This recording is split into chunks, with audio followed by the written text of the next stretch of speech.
Hello students, I am शरद और आज हम लोग introductory class of physics for class 11th देख रहे हैं।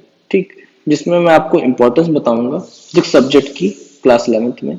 साथ में वेटेज क्या है, ठीक, कितने मार्क्स का आएगा मतलब कि, और साथ में सिलेबस क्या है उस चीज़ का। तो पहली बात तो ये हम देखते हैं कि फिजिक्स सब्जेक्ट जो है वो हमारा हमारा इंट्रोड्यूस जो था वो हो गया था क्लास 9 से। क्लास 9th में ही हमने फिजिक्स सब्जेक्ट इंट्रोड्यूस हो गया था। 9th में पढ़ा, फिर 10th में पढ़ा क्लास। लेकिन वहां पे फिजिक्स सब्जेक्ट जो था वो साइंस का एक सब पार्ट कह सकते था वहां पे अपने, क्योंकि वहां पे आपके 3 पार्ट्स फिजिक्स साइंस के हुए थे। फिजिक्स, केमिस्ट्री और बायोलॉजी।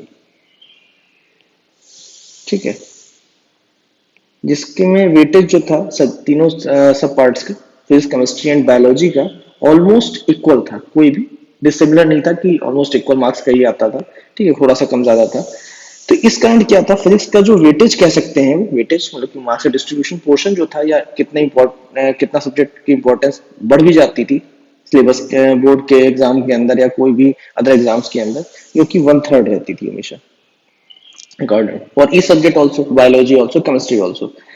लेकिन वहां पे फिजिक्स सब्जेक्ट जो था वो थोड़ा सा अलग आया था क्लास 9th में, क्योंकि 8th तक आप लोग साइंस पढ़ रहे थे और साइंस में मोस्टली आप केमिस्ट्री और बायोलॉजी के ही टॉपिक्स पढ़ रहे थे। ह्यूमन बॉडी के बारे में थोड़ा बहुत पढ़ रहे थे। ठीक है, थोड़ा बहुत आप एलिमेंट्स के बारे में पढ़ रहे थे, केमिकल्स के बारे में पढ़ रहे थे। फिजिक्स के बारे में सिंपल सा पढ़ रहे थे कि फोर्स फोर्स पुश या पुल कर रहे हैं, सिंपल सी चीजें। उनकी कोई आप लॉजिकल इक्वेशंस को सॉल्व नहीं कर रहे थे वहां पे क्लास 8th तक आप, ना कोई वेरिएबल्स में आप सॉल्विंग कोई कर रहे थे, कुछ भी ऐसा नहीं कर रहे थे। इस कारण क्या होता, जब आप 9th में आए थे फिजिक्स को आपने देखा, तो वहां पे आपको बड़ा अजीब सा सब्जेक्ट लगा और समझने में थोड़ी सी प्रॉब्लम आना शुरू हो गई थी। तो फिर धीमे धीमे मैंने आपसे कहा कि आप लोग थोड़ा कंसंट्रेट करिए और धीमे धीमे वेरिएबल्स को समझिए। वेरिएबल्स का मीनिंग होता है, वेरिएबल्स को सब्स्टिट्यूट पे वैल्यू सब्स्टिट्यूट करते हैं तो उससे हमें रिजल्ट एक ऑब्टेन हो जाता है। इस तरीके से धीमे धीमे आपने उस पर अंडरस्टैंडिंग बढ़ाई और आपको समझ में आना शुरू हो गया था। लेकिन जिन लोगों ने, मैंने क्या कहा, जिन लोगों ने समझने की कोशिश करी थी, अंडरस्टैंडिंग बढ़ाने की कोशिश की थी, उनको समझ में आया। कुछ ने ये सोच लिया था कि फिजिक्स सब्जेक्ट को हम नहीं लेंगे, हम आगे कॉमर्स ले लेंगे, ह्यूमैनिटीज ले लेंगे। तो ठीक है, जिसने जो डिसाइड किया वो ठीक है। अब तो लेकिन डिसीजन हो गया आपका प्रेजेंट टाइम में 11th में जो स्टूडेंट्स आए हैं कि इनको साइंस लेनी है। ठीक, ये क्लियरिफाई हो गया। अब यहाँ पे तुमको साइंस स्ट्रीम लेनी है। क्लास 11 जब आए तो वहां पे आपको क्या हो गया कि कौन क्लास 11th में कौन साइंस स्ट्रीम लेगा। ठीक, तो साइंस स्ट्रीम कौन लेगा, तो साइंस स्ट्रीम जो थी उसमें भी आपके सब्जेक्ट्स दो हो गए थे मेन, कह सकते हो सब ब्रांचेस में बन गई थी उसकी भी। दैट इज, मैथ से कौन है बच्चा और कौन बायोलॉजी से है। लेकिन बात यह है कि चाहे वो बच्चा मैथ से हो चाहे वो बायोलॉजी हो, दोनों को फिजिक्स सब्जेक्ट कंपलसरी है पढ़ना। पहली बात तो क्लास 11th में दोनों के लिए फिजिक्स कंपलसरी है, चाहे कुछ भी हो जाए। ठीक, दोनों को फिजिक्स पढ़नी पड़ेगी। फिजिक्स का वेटेज भी जो था 1/3 था जो 9th और 10th में। अब ये पूरा सब्जेक्ट जो है वो आपका अकॉर्डिंग टू सीबीएसई, ठीक है, जो कि 100 मार्क्स का आपका हो गया। ये भी 100 मार्क्स का हो गया। ठीक, जिसको मैं आगे डिस्कस भी करने वाला हूँ कि फिजिक्स में 100 मार्क्स का हो गया, जिसका डिस्ट्रीब्यूशन किस तरीके से किया गया था। तो सबसे पहली बात तो ये हो जाती है कि सब्जेक्ट की इंपॉर्टेंस अब ज्यादा हो गई है 9-10 के कंपैरिजन में 11th में। साथ में इसका, अगर आप साइंस स्ट्रीम से जा रहे हैं, फिजिक्स का यूज बहुत ज्यादा है, क्योंकि फिजिक्स जो वर्ड है उसका जो मीनिंग देखें तो उसका मीनिंग क्या है। फिजिक्स का वर्ड का मीनिंग होता है कि स्टडी करते हैं नेचर के बारे में। नेचर की स्टडी जहां होती है वो फिजिक्स को कहते हैं। कि आपको पता है कोई फ्लूइड जो है हाई प्रेशर से लो प्रेशर फ्लो कर रहा है, तो आप लोग प्रेशर को डिफाइन किया ना, कहाँ डिफाइन किया, फिजिक्स के अंदर टर्म बनाया। कोई ऑब्जेक्ट जो है ड्रॉप कर रहे हैं तो फ्री फॉल कंडीशन में ग्राउंड की तरफ आ रहा है, तो क्यों, वहां पे ग्रेविटेशनल फोर्स लग रहा था। आपने 9th और 10th में बातें डिस्कस की, करंट का फ्लो कैसे हो रहा है। तो नेचर के अंदर जो भी चीज फिनोमिना जो हो रहे थे उनको ऑब्जर्व किया, उनके हमने लॉज बनाए, उनकी हमने मैथमेटिकल वैल्यूज से कंपेयर किया उनको हमने। ठीक है, वैल्यू से कंपेयर किया कि भाई 1 एम्पियर करंट जा रहा है, इसमें डिस्टेंस 2 मीटर चली, 20 किलोमीटर चली। तो इन वैल्यूज को हमने डिफाइन किया वहां पे। ठीक है, तो फिजिक्स के अंदर चीज, तो ये सब चीजें तो आगे फ्यूचर में साइंस जब पढ़ेंगे तो आप मान लीजिए आप सोचते हैं आईआईटी करेंगे, जेईई करेंगे, चलिए वो तो कॉमन चीज है, सब बच्चे जानते हैं कि इंजीनियरिंग करने में यूज होता है। यहाँ तक कि अदर स्ट्रीम्स आपकी, अगर नेवी में जाते हैं, ठीक है, डिफेंस में जाते हैं, तो वहां पे भी फिजिक्स का लॉजिक लगता है। अब प्लेन से कोई रॉकेट लॉन्च किया गया, ठीक है, तो वो शेप जो है, वो पाथ जो प्रोजेक्टाइल पैराबोलिक पाथ लेगा, हम पढ़ेंगे साल 11th में इस चीज को। तो वो चीजों को सिर्फ इंपॉर्टेंस वहां आपको काम आएगी। वहां के क्वेश्चंस भी कंपटीशन में पूछे जाते हैं प्रोजेक्टाइल में काफी ज्यादा, एनडीए वगैरह में, ठीक है। अदर कंपटीशन होते पॉलिटेक्निक भी एक आपका इंजीनियरिंग लाइन का ही आपका एक कोर डिप्लोमा है, ठीक है, उसमें भी आपके एग्जाम्स में क्वेश्चन से आते हैं। तो इस सब्जेक्ट की इंपॉर्टेंस काफी ज्यादा है और दोनों में ही इसका वेटेज इक्वल है। चाहे मैथ से आप सब्जेक्ट लेके आप साइंस साइंस स्ट्रीम में मैथ्स लेते हैं, तब भी फिजिक्स आपको पढ़नी पड़ेगी 100 मार्क्स की, और चाहे आप बायो लेते हैं तब भी आपको फिजिक्स पढ़नी पड़ेगी, जो कि उसका भी वेटेज आपका 100 मार्क्स का ही होगा, ठीक है। तो अब देखते हैं डिस्ट्रीब्यूशन कैसे है। तो सीबीएसई के अकॉर्डिंग है क्या कि फिजिक्स जो है वो आपकी 100 मार्क्स की आएगी, जो मैंने पहले डिस्कस कर दी, जिसमें कि अब इस बार थ्योरी जो आपकी होगी, थ्योरी मतलब जो रिटन एग्जाम आप देते हो होते हैं, वो सारे आपके क्या होंगे, रिटन एग्जाम जो होंगे वो आपके 100 मार्क्स के होंगे, ठीक है। रिटन एग्जाम जो होंगे वो आपके, सॉरी 100 नहीं, 70 मार्क्स के होंगे। रिटन एग्जाम्स जो होंगे वो आपके 70 मार्क्स के होंगे, और आपका प्रैक्टिकल इसमें होगा जो कि 30 मार्क्स का होगा। प्रैक्टिकल, हाँ ऑब्वियसली बात है, 10th तक सब प्रैक्टिकल तो बहुत खास नहीं कुछ हुआ, हाँ प्रैक्टिकल्स वहाँ एक्टिविटीज थी, प्रैक्टिकल्स नहीं कह सकते हैं 10th क्लास तक, ठीक है। वहां पे आप ऑब्जर्वेशन कर रहे थे कि ऐसा हो रहा है, जैसे आपने 10th में थोड़े से प्रैक्टिकल अभी करके आए थे, ओम्स लॉ पे बेस्ड की वी को अगर इंक्रीज करते हैं तो आई भी इंक्रीज हो रहा था, ठीक है, उसके लिए ग्राफ प्लॉटिंग कर रहे थे, तो वैसे ही ऑब्जर्वेशन वहां जो थे। अब यहाँ पे भी क्लास 11th में भी प्रैक्टिकल्स होंगे जो कि ज्यादा होंगे in comparison to class 10th, और ज्यादा प्रैक्टिकल बेस्ड भी डिस्कशन होगा, प्रैक्टिकल से जस्टिफिकेशन ज्यादा अच्छे आपको आएंगे, ठीक, आपको समझ में ज्यादा चीजें आएंगी। लेकिन आपको ध्यान रखना है कि इस बार 70 मार्क्स की फिजिक्स आएगी, थ्योरी का एग्जाम होगा फिजिक्स में, जो कि आपको 70 में, और 30 मार्क्स का प्रैक्टिकल होगा, ठीक। अब बहुत लोगों के दिमाग में ये बात आने लगेगी तुरंत ही कि सर जैसे 9th क्लास में फिजिक्स केमिस्ट्री और बायो ऐड होके हम पास हो जाते थे, मोस्टली कुछ बच्चे जो होते हैं वो पास होने को ढूंढते रहते हैं, या कुछ सोचते हैं मार्क्स मेरे अच्छे आ जाएंगे। तो पहली बात तो ध्यान रखिएगा, सीबीएसई के अकॉर्डिंग क्या है, अब आपको थ्योरी सब्जेक्ट में सेपरेट पास होना होगा और प्रैक्टिकल में सेपरेट पास होना होगा। ये नहीं है कि थ्योरी में आपके मार्क्स 70 में आ गए, मान लेते हैं 18 मार्क्स 70 में आ गए, और आपके प्रैक्टिकल में 22 आ गया 30 में, तो आपने कहा सर एड ऑन होके तो पास हो रहे हैं आराम से, क्या दिक्कत है। लेकिन नहीं, आपको सेपरेटली दोनों सब्जेक्ट्स में पास होना पड़ेगा, और अच्छे मार्क्स अचीव करेंगे तो आपका परसेंटेज भी अच्छा बनेगा। तो पहली बात तो कंपल्शन ये है कि in both the parts, theory और प्रैक्टिकल, दोनों में आपको पास होना कंपलसरी है, थ्योरी हो चाहे प्रैक्टिकल हो, ठीक है। ये कोई डरा नहीं रहा हूँ, लेकिन हाँ सब्जेक्ट की इंपॉर्टेंस आपको बता रहा हूँ, ठीक है। बात समझ में आ रही है आप लोगों को, ठीक। अब आप देख लीजिए सिलेबस क्या है फिजिक्स का, सिंपल सी बात है। तो सिलेबस जो है वो मैंने अभी आपको थोड़ा समराइज वे में समझाने की कोशिश की है, कि सिलेबस जो है वो आपके यूनिट्स जो है 10 यूनिट्स सामने लिखे हुए हैं, यूनिट्स हैं।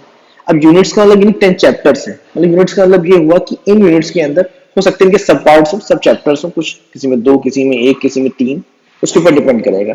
तो पहला जो यूनिट है वो फिजिकल वर्ड और मेजरमेंट का है आपका, जिसमें आप फिजिक्स के बारे में जो मेजरमेंट क्वांटिटीज जो लाई गई, लेंथ है, टाइम के लिए सेकंड लिया गया, मीटर लिया गया, मास के लिए केजी लिया गया, तो इन टर्म्स को डिफाइन कैसे कैसे किया गया है, कि कैसे कहाँ से, कि हमने कैसे मान लिया कितना 1 मीटर होता है, तो किसी ने अपनी चीज से कंपेयर किया होगा, और प्लस किसने क्या इसमें उसके बारे में बताया है।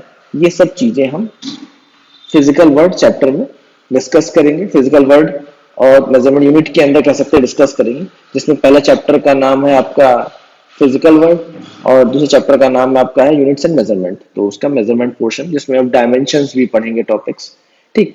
फिर आपका जो आएगा यूनिट आएगी वो काइनेमेटिक्स आएगी। काइनेमेटिक्स कह सकते हैं एक मैकेनिक्स की सब ब्रांच है, जिसमें स्टडी करते हैं आप कि मोशन हो रहा है तो मोशन की जो प्रॉपर्टीज हैं, जैसे मोशन में डिस्प्लेसमेंट हो रहा है, वेलोसिटी हो रही है, ठीक है, आपका एक्सेलरेशन हो रहा है, तो वो कॉज नहीं पढ़ते हैं। तो ये आपके चैप्टर्स जो हैं वो मोस्टली 9th क्लास से रिलेटेड होंगे, जो टॉपिक्स इस साल 11th में पढ़ने वाले भी हैं वो ऑलमोस्ट 9th होगा, पूरा पूरा 10th नहीं होगा, क्योंकि आप यहाँ पे कैनेमेटिक्स चैप्टर जो आएगा मोशन आएगा, तो इसमें मोशन के 2 पार्ट्स पढ़ेंगे, मोशन इन स्ट्रेट लाइन और मोशन इन प्लेन पढ़ेंगे। ठीक, बात समझ में आ रही है।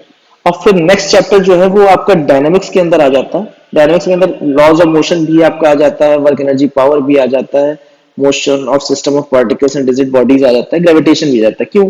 क्योंकि मैकेनिक्स के अंदर मोशन की के फिनोमेना को पढ़ रहे हैं, तो उसमें आपने मोशन से क्या क्या चीज डिफाइन, मोशन को डिफाइन करने की क्या क्या क्वांटिटीज चाहिए आपने काइनेमेटिक्स में यूज की, डिस्प्लेसमेंट, वेलोसिटी, एक्सेलरेशन। और उनका कारण क्या है, तो वो लॉज ऑफ मोशन में पढ़ रहे हैं, वर्क डन में भी पढ़ रहे हैं। भाई वर्क फोर्स लगाया तो वर्क डन हुआ, तो वो एक कॉज था वहां पे। सिस्टम ऑफ पार्टिकल्स में मोस्टली आप ये चीज नहीं पढ़ेंगे, ये चीज चैप्टर बिल्कुल भी नाइन्थ में आप इंट्रोडक्शन भी नहीं पाए थे इसका।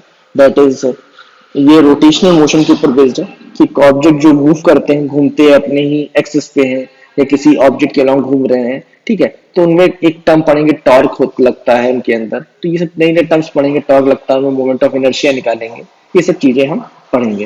ग्रेविटेशन चैप्टर भी इंट्रोड्यूस आप कर चुके, इंट्रोडक्शन हो चुका है क्लास 9th के अंदर। सेम उस तरीके से यहाँ पे भी आप पढ़ेंगे, ठीक है। और फिर आपका प्रॉपर्टीज ऑफ बल्क मैटर पढ़ेंगे, ठीक है। प्रॉपर्टी ऑफ बल्क मैटर मतलब कि चैप्टर जो आपका है उसके अंदर फ्लूइड मैकेनिक्स, सॉलिड मैकेनिक्स, ये सब चीजें पढ़ेंगे। मतलब कि कोई भी सॉलिड है उसको आप बेंड करते हैं, उसमें टेंशन होती है, तो वो फ्लूइड मैकेनिक्स के अंदर, वो सॉरी सॉलिड मैकेनिक्स के अंदर पढ़ेंगे। कोई फ्लूइड बह रहा है तो उसमें विस्कस फोर्स लग रहा है, विस्कस फोर्स एक नया फोर्स पढ़ोगे। नाइन्थ में भी आपने फ्लूइड के बारे में नहीं पढ़ा था, या पढ़ा था शायद होगा, हाँ आपने पढ़ा होगा कि आपके टाइम डिलीट नहीं हुआ था सिलेबस जब आप लोग 9th में थे।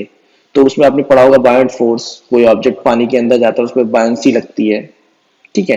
तो यहाँ पे भी आप वैसे फ्लूइड मैकेनिक्स के अंदर बायोंट फोर्स के बारे में, साथ में विस्कोसिटी के बारे में, टर्मिनल वेलोसिटी के बारे में, ये सब टर्म्स थोड़े इंट्रोड्यूस होंगे। फ्लूइड के फ्लो होने पे क्या क्या फिनोमिनास होते हैं, ये सब पढ़ेंगे, ठीक है। फिर आपका एक यूनिट है थर्मोडायनेमिक्स, जो कि 8th यूनिट है।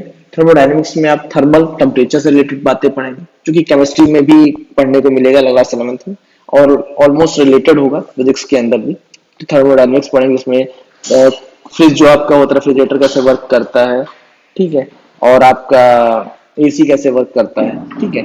इन सब प्रिंसिपल्स को, ये हीट का फ्लो कैसे होता है, सिंपल सी बात, आप कहते हैं हॉट बॉडी से कोल्ड बॉडी की तरफ हमेशा हीट फ्लो करती है, तो कैसे फ्लो कर रही है, बिहेवियर क्या होता है परफेक्ट गैस का, ठीक है, behaviour of perfect gases, kinetic theory of gases, ये आपकी 9th यूनिट है, जो कि आपको हम पढ़ाएंगे, ठीक है। इसमें आप काइनेटिक थ्योरी ऑफ गैसेस मतलब कि जो जब कोई गैस हीट अप होती है तो गैस के मॉलिक्यूल्स काइनेटिक एनर्जी बढ़ जाती है, ठीक है, उसके कारण आपका वॉल्स पे प्रेशर बढ़ जाता है। तो वहां पे क्या रैंडमनेस ऑफ चार कह सकते हो, जो पार्टिकल्स होते हैं, मॉलिक्यूल्स या पार्टिकल्स जो होते हैं उनमें हो जाता है।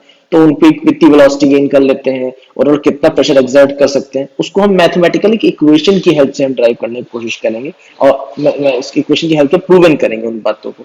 और लास्ट यूनिट जो है वो मैकेनिकल वेव्स है, ठीक है। इसमें रे ऑप्टिक्स लिखा हुआ है, रे ऑप्टिक्स आपका नहीं है, ठीक है। रे ऑप्टिक्स पहले इंक्लूड कर दिया गया था, फिर हटा दिया गया है। तो आपका ध्यान रखिएगा, मैकेनिकल वेव्स तक सिर्फ आपको पढ़ना है। तो मैकेनिकल वेव्स जो आपकी हैं, वो चैप्टर जो आपका है वो, इसके अंदर वेव नेचर, साउंड जैसे चैप्टर 9th क्लास में पढ़ा था, उसमें आपको वेव बताया गया, वेव नेचर होता है, वेव क्या एनर्जी के प्रोपोगेशन के चलने का एक पैटर्न है, पैटर्न एक ट्रांसवर्स था, लॉन्गिट्यूडनल था। तो उन्हीं वेव्स को स्टडी करने के लिए कि कहाँ पे कितनी, क्योंकि आपने क्या पढ़ा था कि साउंड जब हम बोलते हैं तो particle to and fro motion करता है, आगे और पीछे, टू एंड फ्रो ऐसे करके आप कहते हैं मोशन करता है, आगे से पीछे, पीछे से आगे जाता है। तो किसी भी पॉइंट पे या ट्रांसवर्स नेचर में अप एंड डाउन मोशन करता है, वर्टिकल। तो किसी भी लोकेशन पे पार्टिकल कितना डिस्प्लेस ऊपर गया, कितना नीचे गया है, उसके लिए इक्वेशन हम सॉल्व करेंगे, ठीक है। हम उनके इक्वेशंस बनाएंगे, उनको कैसे करेंगे, ठीक। ऑसिलेशन चैप्टर की इंपॉर्टेंस बहुत ज्यादा है मैकेनिकल वेव्स के अंदर, ठीक है। ऑसिलेशन का चैप्टर का यूज आपका क्लास 12th में भी होगा, ठीक है, जहां आपके टॉपिक्स तो नहीं, ये यूनिट्स होंगी इस तरीके की, लेकिन यूनिट्स थोड़ी अलग होंगी वहां पे, लेकिन वहां पे ऑसिलेशन का कॉन्सेप्ट आएगा। साथ में इसमें चैप्टर आप साउंड भी पढ़ेंगे, क्योंकि वेव के अंदर ही साउंड भी स्टडी कर सकते हैं, तो साउंड भी इसके अंदर इसका पार्ट आएगा पढ़ने को। तो ये सिलेबस आपका क्लास 11th का है, और ये ऑलमोस्ट आपको 9th जैसा ही लग रहा होगा, लेकिन 9th से काफी इलेबोरेटेड और काफी वाइड है, ध्यान रखिएगा, वाइड काफी मैं वर्ड बोल रहा हूँ, वाइड मतलब काफी ज्यादा बड़ा है। ये नहीं आप सोचें कि ये वो 10th क्लास की तरह कि चलिए हम जाग जाएंगे, यहाँ पढ़ना शुरू करेंगे नवंबर दिसंबर में हो ही जाएगा पूरा, नहीं हो पाएगा, ध्यान रखिएगा। अभी क्लासेस आपकी स्टार्ट जब होती हैं, जब भी मैटर आपको मिलना शुरू हो जाता है, तब से आप तुरंत पढ़ना शुरू कर दीजिए। नहीं, फिजिक्स का सिलेबस क्या, हर सब्जेक्ट का सिलेबस बहुत ज्यादा है क्लास 11th में। आपको सबको इक्वली वेटेज और टाइम टाइम टेबल बनाना पड़ेगा पढ़ने का, तभी आप अच्छे मार्क्स अचीव कर पाएंगे। साथ में फ्यूचर में जो कंपटीशंस के लिए प्रिपरेशन आप चाहते हैं या कंपटीशंस में अच्छा मार्क्स स्कोर करना चाहते हैं, तो उसके लिए अभी से आपको पढ़ना पड़ेगा। ठीक है, तो आप लोग ये बात जजमेंट कर पाएंगे मेरी वीडियो से कि आपकी फिजिक्स में आपको 9th क्लास का थोड़ा सा रिवीजन भी चाहिए होगा। तो आप कोशिश करिए कि 9th क्लास की बुक आपके पास पड़ी है तो उससे पढ़ लीजिए, या आपको नहीं मिलती है बुक तो एनसीईआरटी को आप लीजिए, बुक को डाउनलोड कर लीजिए, नेट से मिल जाएगी।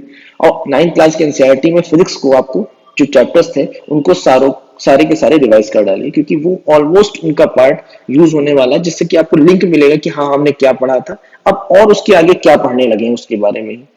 और क्लास 12th में मैंने पहले भी शायद बोल चुका हूँ क्लासेस में मैं अपनी, कि क्लास 12th में आपको 10th के टॉपिक्स मिलेंगे, इलेक्ट्रिसिटी मिलेगी वहां पे, ऑप्टिक्स मिलेगी, ठीक है, आपको वहां पे भी, और वहां पे वेव ऑप्टिक्स वगैरह भी आएगी और रे ऑप्टिक्स होती है, और वहां पे आपको मॉडर्न फिजिक्स पढ़ने थोड़ी मिलती है, न्यूक्लियस और एटम्स के बारे में पढ़ने को मिलती है फिजिक्स के अंदर, ठीक है। और साथ में सेमीकंडक्टर चैप्टर पढ़ने को मिलता है, तो कुछ चीजें और नई नई मिल जाती है जैसे क्लास 11th में मिली है। लेकिन हाँ, वहां पे टॉपिक्स जो है वो 10th से रिलेटेड है क्लास 12th में। लेकिन हाँ, ये नहीं कि क्लास 11th का आप ना पढ़े तो 12th में कर लेंगे, ऐसा भी नहीं, इनका लिंक है। क्वेश्चंस अब मर्ज होके भी आने लगे हैं। बात समझ में आ रही है? तो यहां तक आपको समझ में आ गया होगा मैं क्या बता रहा हूं आपको, कि सिलेबस क्या है फिजिक्स का और कितनी ज्यादा इंपॉर्टेंट फिजिक्स की अब होने वाली है क्लास 11 से। तो अब अवेयर हो जाइए, पढ़ना शुरू कर दीजिए, ठीक है। अब क्लासेस होंगी, अपने डाउट्स मुझसे पूछिए, व्हाट्सएप पे मैसेज करके पूछिए, ठीक है, मुझे आप कर सकते हैं, ठीक है। क्लासेस लूंगा ऑनलाइन तब आप पूछ सकते हैं, ठीक, या वीडियोस में अपलोड करता हूँ, वीडियो में कमेंट के थ्रू पूछ सकते हैं आप। तो कैसे भी आप मुझसे आप अपना, क्योंकि आपको देखिए कोशिश खुद करनी पड़ेगी तभी आप एग्जाम में मार्क्स अचीव कर पाएंगे, या फ्यूचर के लिए अपने गोल्स जो आपने डिसाइड किए वो अचीव कर पाएंगे। ओके, क्लियर हो गई बात? तो ठीक है, मैं वीडियो अपने एंड करता हूँ, ठीक है। Okay, thank you.